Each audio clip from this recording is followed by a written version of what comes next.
Truly I tell you, some who are standing here will not taste death before they see the Son of Man coming in his kingdom. Now, on first glance, you might think that Jesus is talking about his second return, when he comes back to fulfill the new covenant. But how is this possible?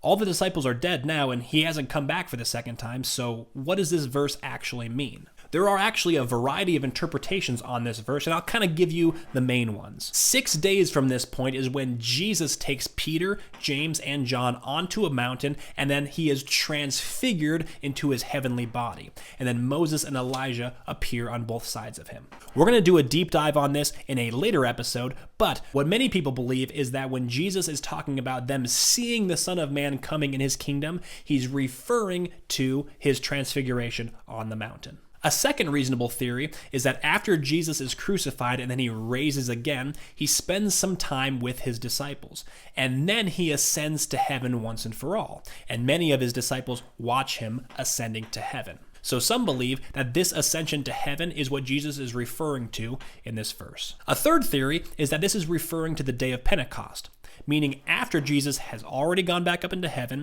the Holy Spirit meets the disciples in the upper room on the day of Pentecost. So seeing the Son of Man return in his kingdom is referring to when the Holy Spirit is coming to the disciples on the day of Pentecost. These are the three most popular theories around this verse. I happen to have a fourth theory that I think fits just as well. The author of the book Revelations, which is the last book of the Bible, was written by John. And John writes in Revelations about when he ascends to heaven and he sees some of the goings-on up there. And one of the events in heaven is that a bunch of angels and beasts are all worshiping God the Father. And then there's this seal. It's the seventh seal. And no one is found that is worthy enough to open this seal. So all the elders and the angels and the beasts are all crying because it's hopeless.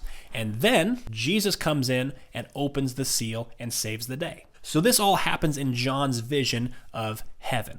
So this is a literal example of John seeing the Son of Man coming in his kingdom. And obviously John saw this before he died. I think that my theory, as well as the other three theories, are totally reasonable in answering this question.